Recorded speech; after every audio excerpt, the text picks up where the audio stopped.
یہاں ایک چھوٹی سی بات ہم اور بھی کرتے چلیں. لفظ فرقان جو کہ قرآن مجید کے لیے بلا شبہ استعمال ہوا ہے، خود قرآن نے اپنے لیے کیا ہے. اس حوالے سے آپ سے میں عرض کر دوں، ایک دبستان جس کو المورد کہتے ہیں، اور حقیقت یہ ہے کہ یعنی ذرہ ہمیں ضرورت نہیں تھی کہ ان چیزوں کو ہم موضوع تک بنائیں، اور نہ اس کی کوئی ذرہ کوئی ایسی حیثیت ہے کہ ہم اپنے مجالس کے اندر اور اپنے بیان قرآن کے اندر ان کو زیر اعتنا لائیں. پوائنٹ صرف اتنا ایک ہے، اور وہ یہ ہے کہ ہمارا اس دور کے اندر ایک بہت بڑا معرکہ ہے ہیومنزم کے ساتھ، لبرلزم کے ساتھ. یہ جس کو آپ ماڈرن کفر کہتے ہیں، یہ ماڈرن جاہلیت کہتے ہیں، جو کہ ظاہر ہے ہماری جو دولت تھی، بلکہ یوں کہ ہمارے مکان کی چھت تھی، وہ گری اور دیواریں بھی گریں. بہت سارا مطلب ہمارا گھر جو ہے گزرگاہ ہو گیا. ساری دنیا کی جو تلچھٹ تھی، فلسفے، نظریے، وہ سارا کچھ مطلب جن کو ہم گھاس بھی نہیں ڈالتے تھے، کوئی حیثیت نہیں تھی شریعت قرآن کے مقابلے پر اور تہذیب محمدی صلی اللہ علیہ وسلم کے مقابلے پر. تو یعنی ایسے آتے رہے جاتے رہے، اور حقیقت یہ ہے کہ عباسی دور کے اندر جو ایک بہت بڑا فتنہ ہوا، جس کو ویسے تو خلق قرآن کا فتنہ کہا جاتا ہے، لیکن بالعموم یہ تھا کہ یہ جو ہے یونانی فلسفوں وغیرہ کے تراجم ہوئے، تو اس وقت ایک کلیش جو ہے وہ کھڑا ہوا، جس میں اہل سنت کے روح رواں امام احمد بن حنبل اور ان کے علاوہ وقت کے بہت سارے اور ائمہ مانے جاتے ہیں. تو اس حوالے سے یہ ہے کہ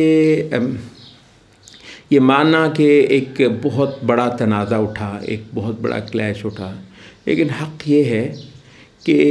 یہ سارے کی ساری جو بحثیں تھیں وہ خواص تک تھیں، یعنی خواص ہی اس سے متاثر تھے، خواص ہی اس مسئلے کو لے کر چل رہے تھے. جہاں تک ہے عام عوام،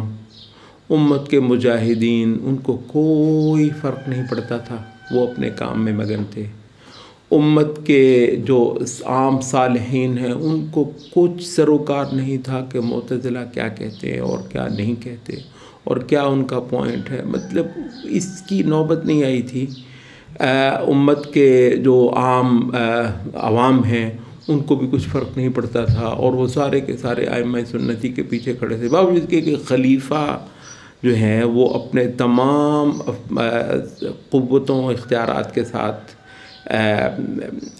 معتزلہ کا ہم خیال ہو گیا تھا، لیکن عوام کو اور معاشرے میں عموم الناس کو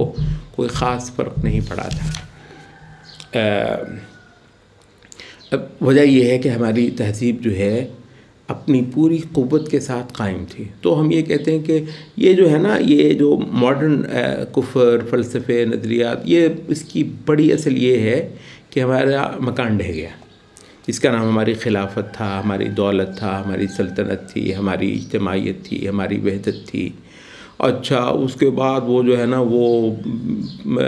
باہر کی پوری جو ہے نا، وہ یونیورسٹیاں، کالج، دماغ سازی کے سارے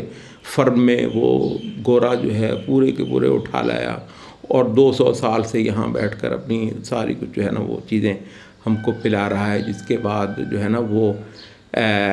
بدیسی افکار کے نطفے جو ہیں وہ مسلم عقول کے اندر باقاعدہ جو ہے نا اس کا حمل ٹھہرا، اور اب یہ بچے بے شمار جو ہے نا یہ ناجائز اولاد پیدا ہو رہی ہے،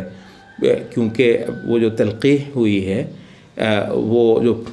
پولینیشن ہوئی ہے، وہ مطلب ایک بدیسی اثرات کے تحت اس سے بڑے بڑے گل ہی کھلنے تھے، جبکہ وہ جو مناعت ہے نا، وہ جو امیون ہے اسلامی، وہ ہمارا خاصی حد تک جو ہے نا وہ ڈھہ چکا ہے. اچھا تو ہم نے کہا کہ ہمارا اصل میں مارکہ ہے اس ماڈرن جاہلیت کے ساتھ. وہ تو قرآن مجید کی قوت ہے اور رسول اللہ صلی اللہ علیہ وسلم کا جو لایا ہوا نور ہے اس کی روشنی اتنی ہے جو آج اس مارکے کے اندر ہم کو کام دے رہی ہے. اور ماشاءاللہ ابھی بھی ایک ناقابل تسخیر پہاڑ ہے اسلام، توحید، سنت جو ہے رسول اللہ صلی اللہ علیہ وسلم کی لیگیسی جو ہے. ہم سنت کو خاصے بڑے سیاق میں بولتے ہیں. جب بھی ہم لفظ سنت بولتے ہیں وہ کچھ اعمال وغیرہ جو سنت کے اندر بھگتائے جاتے ہیں، ہمارا ریفرنس نہیں ہوتا. ہمارا ریفرنس وہی ہے جو اہل السنہ والجماعہ کے لفظ کے تحت السنہ جو ہے وہ آتا ہے اور جس کے اندر قرآن بھی شامل ہے. تو بہرحال تو ہم یہ کہتے ہیں کہ یہ تو اسلام کی قوت تھی جو ایک ناقابل ورنہ اتنا بڑا انقلاب جہان انسانی کے اندر، جو کولونلائزیشن کی کوئی 200 سالہ فتوحات کے نتیجے میں اور جہان کو تاراج کر دینے کے نتیجے میں، اور ایک اتنا بڑا سیٹ اپ جو ہے وہ آلات کا، مشینوں کا، یونیورسٹیوں کا، اداروں کا، انسٹیٹیوشنز کا، انپریسیڈنٹڈ. کبھی جہان نے اتنا سارا کچھ نہیں دیکھا کہ انسان کو اس کی پتہ نہیں ہزارہا جہت سے جکڑ لینے کی ایک خاص ایجنڈا کے لیے. تو ایسی شے کبھی نہیں آئی تھی جو کہ آ چکی ہے، اور اس پہ سامنے اسلام جو ہے وہ ناقابل تسخیر ہے. تو اس وجہ سے کہ رسول اللہ صلی اللہ علیہ وسلم شے ہی ایک ایسی لے کر آئے ہیں اور شے ہی ایک ایسی چھوڑ کر گئے ہیں جو سبحان اللہ ہم کو آج بھی یہ طاقت اور یہ قوت دے رہا ہے کہ ہم بیٹھے ہوئے اس کے سامنے بول رہے ہیں اور اس سے کو رد کر رہے ہیں اور عالم اسلام سے اس کو دھتکارنے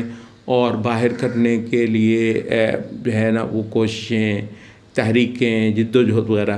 کر رہے ہیں. تو ہمارا ہے مقابلہ اس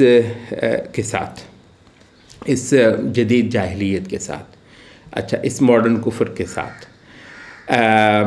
اب صرف پوائنٹ یہ ہو گیا ہے، اور ظاہر ہے کہ اس کو کم از کم اس بنیاد پر رد کرنا،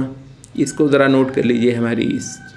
بنیاد کو جو ہم یہاں پر بیان کر رہے ہیں. یعنی کچھ بھی ہو جائے، کیا بھی قوت ہو اس کے پاس، اس ماڈرن جاہلیت کے پاس کیا بھی ذرائع ہوں اور عقل انسانی کو لبھانے کے لیے کیا بھی کچھ ہو، لیکن دیکھیں وہ جو چیز ہے، ظاہر ہے ہم نے تو اپنے کریڈنشلز دیکھنے ہیں نا کہ ہمارے پاس کیا کچھ ہے. تو ہم نے کہا کہ ہمارے پاس قرآن مجید ہے،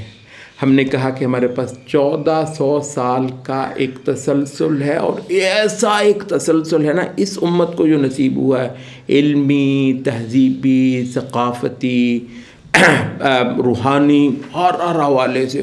ایسا زبردست ہے کہ مسلمان کو تھوڑا سا جھنجھوڑا جائے تو وہ جاگ جاتا ہے اور وہ کہتا ہے کہ میں اس کفر کا خریدار نہیں بنتا. اچھا یہ ہمیں ایک پوزیشن دے جاتا ہے، یہ ہے ہمارے بہت بڑے کریڈینشلز ہیں ہمارے. تو پوائنٹ یہاں پر یہ ہو جاتا ہے کہ ہم عقل مسلم کو صرف اتنا بتائیں کہ خدا کا اتارا ہوا یہ ہے اور اس کے مد مقابل جو ہے یہ کفر ہے. تو ہم بہت جلدی ایک مارکے کے اندر کھڑے ہو جاتے ہیں اور اپنی ساری امت کو، قوم کو، اور اس کے بغیر ہم مارکہ نہیں لڑ سکتے. یعنی یہ تھوڑی ہے کہ یہاں پر کچھ خواص نے جو ہے نا اکیلے تنہا یہ مارکہ لڑ لینا ہے. سارا امتحان اس وقت یہ ہے کہ امت کو ساتھ لے کر چلنا ہے. ہماری بات تھوڑی سی لمبی ہو رہی ہے لیکن اس کی وجہ جو ہے وہ بیان کیے بغیر بات ہماری بنے گی نہیں. یعنی موسیٰ علیہ السلام اور ہارون علیہ السلام کوئی چھوٹی ہستیاں ہیں، اور آتے ہی مطلب یہ ہے کہ ان کو جو بنی اسرائیل کی کوئی ایلیٹ ہو سکتی ہے، خاص بڑے بڑے عقول، ان کی بھی جو ہے وہ ساتھ ان کا بھی ہونا بڑی آسان ہے. تو یہ ہے کہ یہ کچھ لوگ فرعون کے ساتھ مارکہ لڑ لیں، یعنی جواب دینا، وہ کرنا. اور خدا کی بات یہ ہے کہ بنی اسرائیل نامی پوری جو امت ہے اس کو ساتھ لے کر چلنا ہے. مطلب چیلنج تو موسیٰ علیہ السلام کا یہ ہے، ورنہ موسیٰ علیہ السلام اور فرعون مطلب معاملہ سرے لگ جائے، اللہ نے اگر کوئی مدد اتارنی ہے، نہیں، پوائنٹ یہ ہے کہ پورے بنی اسرائیل کو لے کر فرعون کے ساتھ مقابلہ کرنا ہے، اور پورے بنی اسرائیل موسیٰ علیہ السلام کے ساتھ کھڑے ہونے چاہیے۔ یہاں پر جو ہے وہ یہ ہے کہ جو سنت کا علم اٹھا کر، ٹھیک ہے، اسلام کا، اس نور کا، اس آسمانی تنزیل کا علم اٹھا کر اس ہیومنسٹ شرک جو کہ چڑھ آیا ہے، یہ پورا فرعون ہے اس وقت کا، تو یہ جو چڑھ آیا ہے اس میں اصل جو ہمارا ایک بہت بڑا چیلنج ہے وہ یہ ہے کہ یہ جو کمیونٹی ایٹ لارج ہے نا، جس کا نام امت محمد ہے صلی اللہ علیہ وسلم، یہ اسلام کے پیچھے کھڑی ہو اور اس فرعون کے مقابلے پر کھڑی ہو، چاہے جو بھی ہو، اس کے ساتھ کیا کچھ عیب نہیں ہوں گے جیسے کہ بنی اسرائیل میں تھے۔ موسیٰ علیہ السلام کے ماشاءاللہ ہونے کے باوجود بنی اسرائیل سب کی نہ تہذیب ہوئی تھی، نہ اصلاح ہوئی تھی پوروں کی، نہ کوئی تربیت ایسا ہوئی تھی، قدم قدم پر بتا دیا کہ جی ان کو کتنی تربیت کی ضرورت ہے اور ابھی کتنی تعلیم کی ضرورت ہے۔ ہو ہی نہیں سکتا کہ فرعون کے ہوتے ہوئے موسیٰ علیہ السلام وہ پوری فاؤنڈیشن ڈال دیں امت کی تہذیب، تربیت اور وہ جو ہے تیاری اور سارا کچھ، جو ہمارے کچھ لوگوں کا خیال ہے نا کہ یہ فرعون کے نیچے انشاءاللہ وہ پوری امت کی پہلے تربیت کریں گے، ٹھیک ہے، پوری امت کے پہلے اخلاق ٹھیک کر لیں گے۔ مطلب بندے کو حیرت ہوتی ہے، موضوع ہمارا کہیں سے کہیں جانے کا اندیشہ ہے کہ ہم وہ کریں تو جناب وہ لگے ہوئے اور کوس نے دیکھیں جی ہمارے ہی کرتوت ہے، ہمارے ہی کام ہے۔ سبحان اللہ بھائی، یہی کام ہوں گے جب 200 سال سے ہمارا سارا کچھ ڈھہ چکا ہوا ہے، ہمارے اوپر جو ہے وہ بدیسی پورے کا پورا ایک سسٹم جو ہے وہ لاگو ہے اور ہمیں جکڑ لیا گیا ہے ہمارے سب کچھ۔ تو ابھی تو بات یہ ہے کہ ان تمام جو ہے وہ کمیوں، کوتاہیوں، انحرافات، بدعات، مجھے بولنے دیجیے، بدعات جو مسلمانوں، ان بدعات بھی کے ساتھ، ان جہالتوں کے بھی ساتھ بہت سارا کچھ جو ہے نا اس کے اثرات ادھر ادھر سے آئے ہوئے ہیں، ان ساروں کے ساتھ عمومی طور پر جس کہ اسلام مجمل پر ان کو اکٹھا کرنا ہے، صرف یہ کہ جی محمد صلی اللہ علیہ وسلم سچے ہیں، اور یہ جو سامنے کھڑا ہے فرعون اور اس کے لشکر اور اس کے افکار اور نظریات اور سارا کچھ، یہ باطل ہے، یہ جھوٹ ہے، یہ غلط ہے۔